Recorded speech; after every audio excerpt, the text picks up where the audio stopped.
The year is 1914 and the First World War has just broken out. Germany and Austria-Hungary are facing France, Russia and Great Britain in a war unlike anything the world has ever seen. However, while the continent goes up in flames, one nation decides to wait before getting involved: Bulgaria. Bulgaria was really just a nation of peasants, and yet it ended up having a huge impact on the Great War. It achieved some incredible things and punched well above its weight. One of the best examples of that was in the south, on the Macedonian Front. There, the Bulgarian army acted as a shield, defending against a huge coalition of nations from all across the world. For almost 3 years, that coalition tried to break the Bulgarian line, but they weren't able to and suffered tens of thousands of casualties. The Bulgarians also performed very impressively in the Romanian Campaign. In one battle, the Bulgarian forces faced a coalition of Romanians, Russians and Serbs who outnumbered them 2-1. Far from being intimidated, they responded with an aggressive cavalry charge that shattered the enemy flank, and in the end the Bulgarians inflicted twice as many casualties as they suffered. It was an enormous achievement. In fact, it was so astonishing that the German field marshal wasn't actually able to convince his skeptical peers that it was real. Nicknamed the Prussia of the Balkans, Bulgaria defied expectations in the war and performed very well given what they had. In this video, I'm going to tell you the forgotten story of Bulgaria in the First World War, how a small country of about 5 million people managed to hold its own in the biggest war that humanity had ever seen. Our story actually starts in 1912, 2 years before the outbreak of the First World War, in a region known as the Balkans. That year, a coalition of nations joined forces to drive the declining Ottoman Empire from the region, what was known as the First Balkan War. The coalition wins, but problems arise when the time comes to divide up the land taken from the Ottomans. Previously, Bulgaria and Serbia had actually agreed that most of the territory taken, called Macedonia, would go to the Bulgarians. However, when the war ends, Serbia doesn't get everything that it expected from the war, and so it decides to keep Macedonia, taking advantage of the fact that it has troops there. For Bulgaria, that is a betrayal. They had contributed the largest army to the war and had had to fight on the most difficult front. From their perspective, while their soldiers were doing the dirty work, their allies were dividing up the spoils behind their backs. Seeking to rectify that injustice, the following year Bulgaria launches a surprise attack on its former allies, what is known as the Second Balkan War. However, the attack ends in catastrophe. While the Bulgarians are fighting against Serbia and Greece, their other neighbors take advantage of the chaos. Romania and the Ottoman Empire invade from behind. Surrounded and outmatched, Bulgaria surrenders and loses all of this territory. The failure in the Second Balkan War leaves Bulgaria completely humiliated, and so a growing faction in the country wants revenge. They want to recover the lost lands. Unfortunately for them, Bulgaria is really in no position to fight, and that is for several reasons. First, its population is very small, smaller even than the likes of Portugal or even Belgium.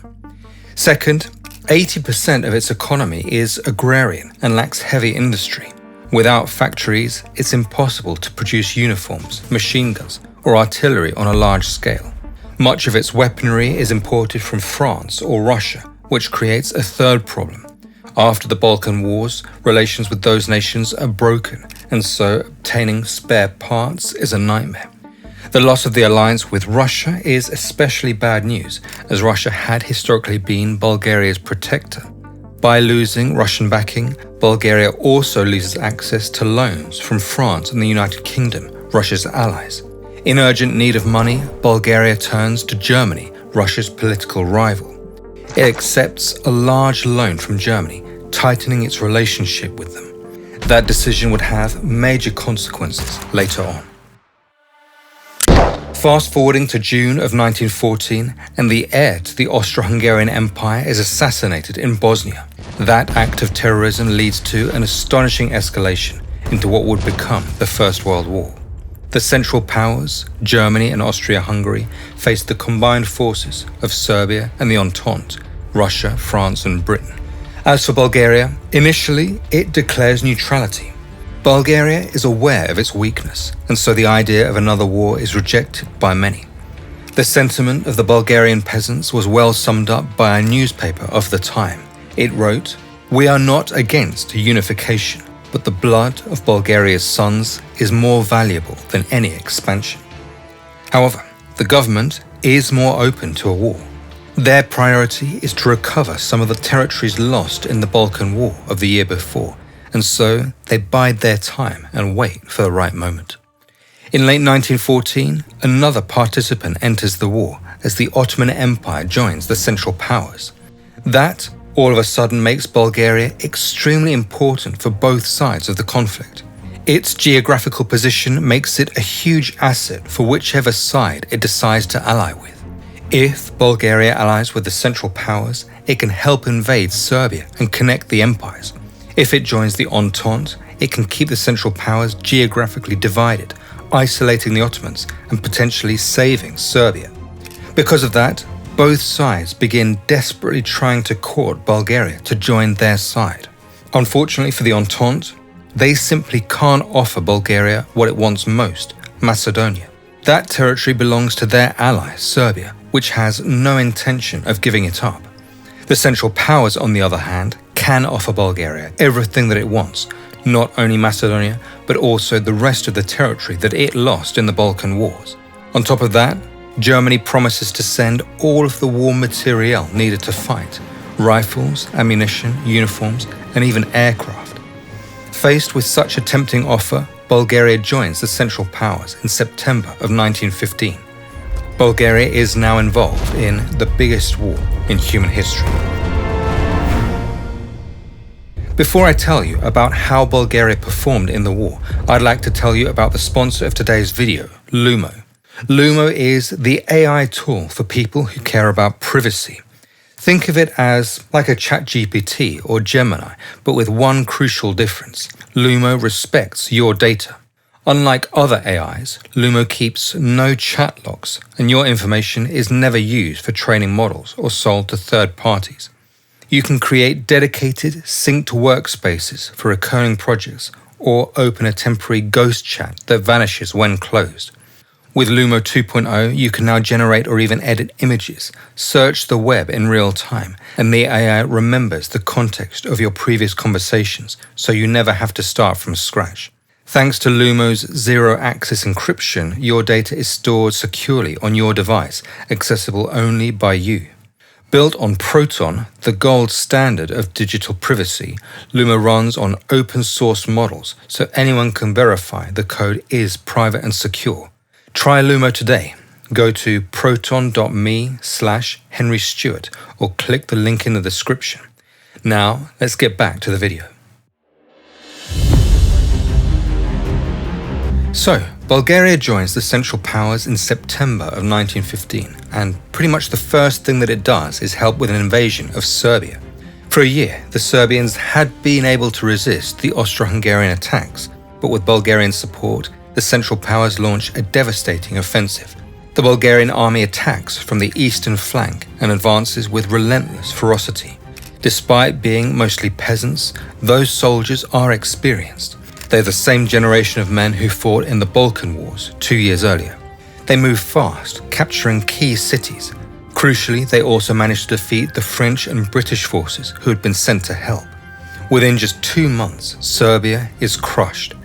The disorganized Serbian forces tried to escape south, but the Bulgarians cut them off, forcing the Serbs to undergo a deadly retreat across the frozen mountains of Albania. The fall of Serbia is a huge strategic triumph for the Central Powers. It means that they now have territorial continuity that allows them to move troops and resources very fast by train. The Bulgarians also get their big prize, Macedonia, which is incorporated into their state. It seems as though the dream of Bulgarian unification is becoming a reality. Morale is sky high, and the people begin to think that allying with Germany was the right decision. However, they are about to make a huge strategic mistake that they will eventually pay for dearly. You see, after defeating the Serbs, the Bulgarian command wants to pursue the enemy troops into Greece and maybe even try to take the port of Salonika, where the Entente troops were arriving. If they did that, it would give the Bulgarians a pretty secure, defensible position. However, the German High Command strictly forbids them from crossing into Greece. Officially, Germany argues that Greece is neutral, and so they don't want to push it to the enemy's side. In reality, there is actually a much colder, more calculated reason that the Germans said that. Essentially, it doesn't suit Germany for Bulgaria to run out of enemies. Now that the Bulgarians have Macedonia, if they also have a secure border, there is basically no reason for them to keep fighting in the war, and they are very likely to withdraw from the conflict. However, if the enemy troops are allowed to escape and establish a base in Greece, that would create a whole new front of the war, and that would keep the Bulgarians fighting and tie down hundreds of thousands of enemy soldiers. The German general, Erich von Falkenhayn, actually put it in writing. He wrote, "The expansion of the Entente would have freed the Bulgarians from any direct danger, but that was a very doubtful advantage for the general conduct of the war." Anyway, Germany tells the Bulgarians not to go into Greece, and they, reluctantly, do as they are told. Then, exactly as predicted, the Entente powers regroup. Before long, there is trench warfare that stretches from the Adriatic Sea to the Aegean Sea, what becomes known as the Macedonian Front. For Germany, it's all gone according to plan. They have now created what some authors have described as the largest concentration camp of the Entente. Because of their dominance of the sea, the Entente can send men in greater volume and faster than the Central Powers. British, French, Italians, Russians, and eventually colonial forces from Africa and Asia are all sent to Greece. Pretty quickly, Bulgaria finds itself responsible for containing that gigantic international coalition. The first major clash comes in August of 1916 with the First Battle of Doiran. Seeking to break the Bulgarian line, the Entente carries out a massive artillery bombardment followed by infantry assaults. Despite being outnumbered in men and artillery, the Bulgarians have the advantage of mountainous terrain and repel each wave with fierce counterattacks. After suffering almost 4 times as many casualties as the Bulgarians, the Entente retreat to their original positions. The Bulgarian performance earns them the respect of their adversaries, but there is no time to celebrate. In the second half of 1916, Bulgaria would face a new major challenge, a war on 2 fronts. In August of 1916, the Romanians joined the Entente. Their objective was to exploit the weakness of Austria-Hungary, which had just suffered heavy losses against Russia. All of a sudden, Bulgaria faces the prospect of fighting on 2 fronts at the same time.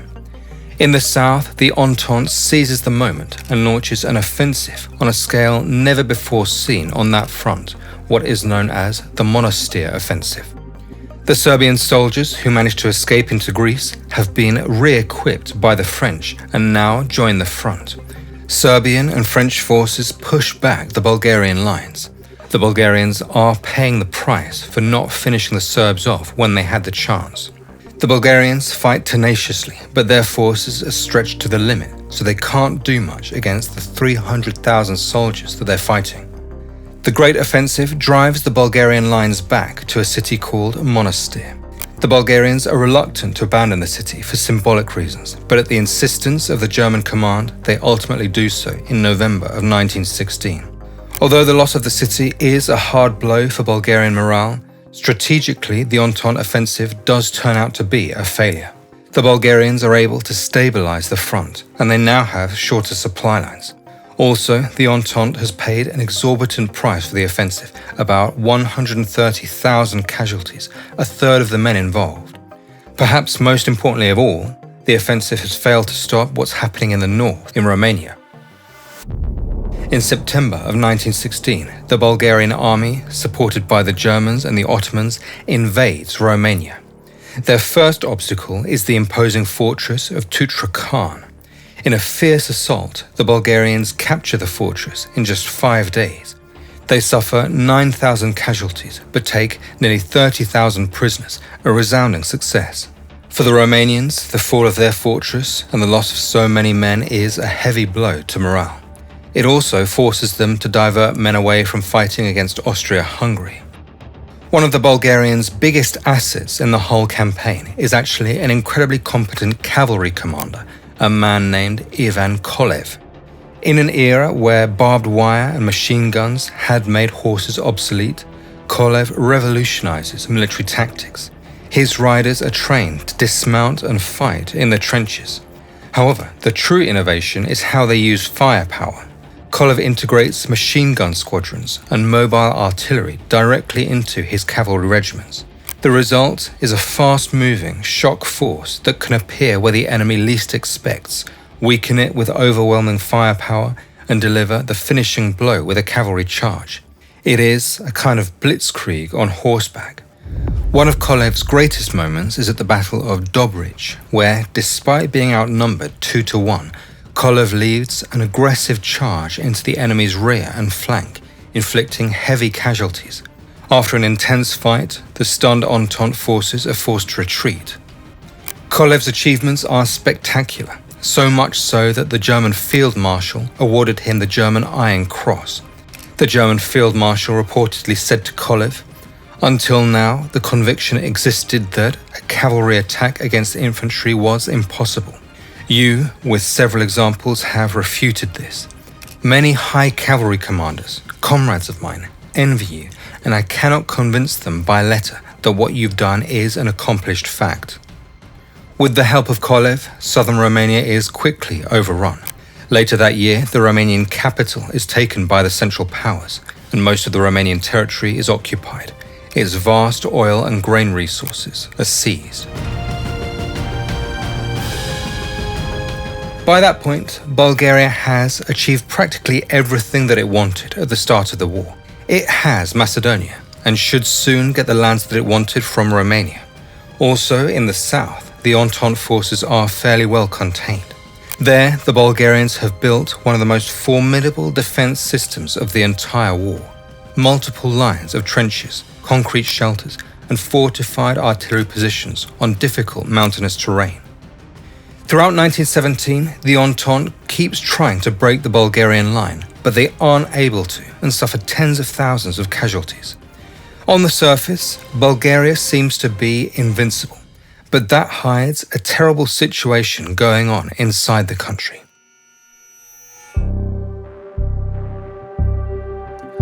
While the army wins on the borders, the Bulgarian people are sinking into one of the worst crises in their history. Essentially, since 1916, Bulgaria has been really struggling to feed its population. Grain production has plummeted and inflation has doubled the cost of living. In 1917, the government starts confiscating meat, dairy and eggs to send them to the front, leaving civilians with only bread rations. In the capital, the chronicles of the time describe children begging for food and thousands of deaths from malnutrition. The nation is starving. So, why is Bulgaria so unable to feed itself? Well, part of the answer lies in the Entente's naval blockade, which has cut the Central Powers off from outside supplies.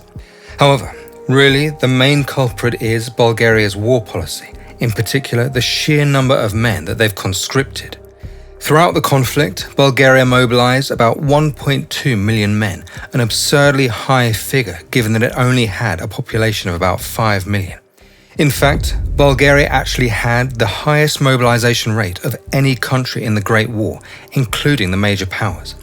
Practically every male of fighting age wore the uniform.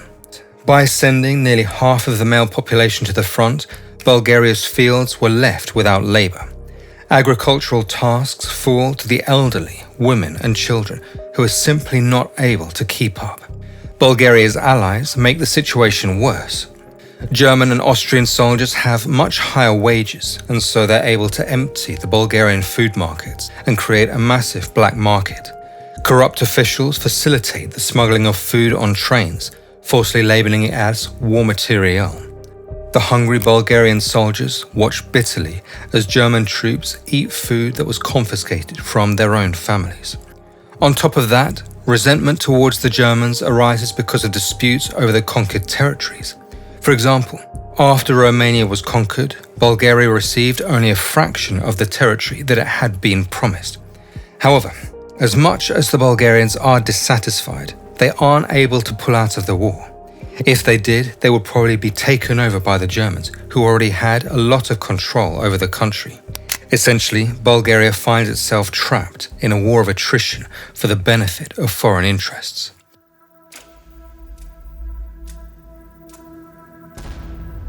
By the summer of 1918, the Bulgarian army is unrecognizable from the force that swept through the Balkans a few years earlier. A disastrous harvest drives the cost of living to 8 times its pre-war value. Soldiers' rations drop to 500 grams of bread, often cut with barley, straw, or ground corn cobs. Those mixtures are so harmful that in some cases they cause death. There is also an acute shortage of clothing. A frontline general reports, "Many of the soldiers are barefoot, their sentries have no shoes, and their uniforms are nothing but rags." To make matters worse, Germany has long been failing to keep its promises. By mid-1918, Bulgaria has gone 3 months without receiving any military supplies from Germany.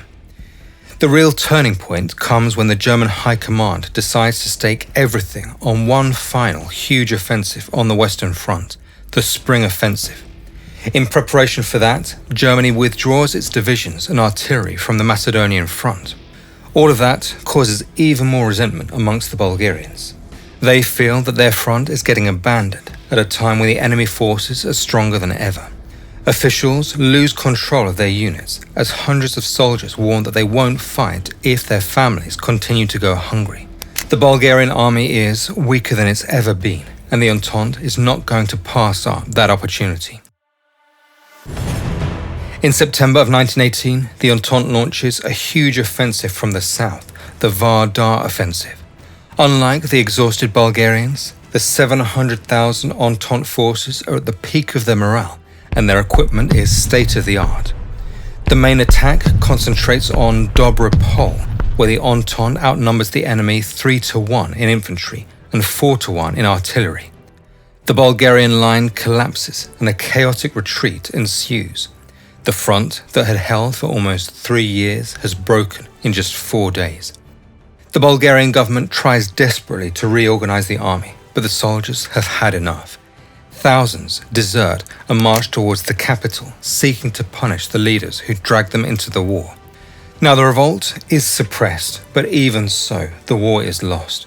On September the 29th, 1918, Bulgaria signs an armistice and withdraws from the war. That sets off a catastrophic domino effect for the Central Powers. With the Balkans left open, the Ottoman Empire and Austria-Hungary surrender in short order. Exhausted and without allies, Germany surrenders. The Great War has come to an end.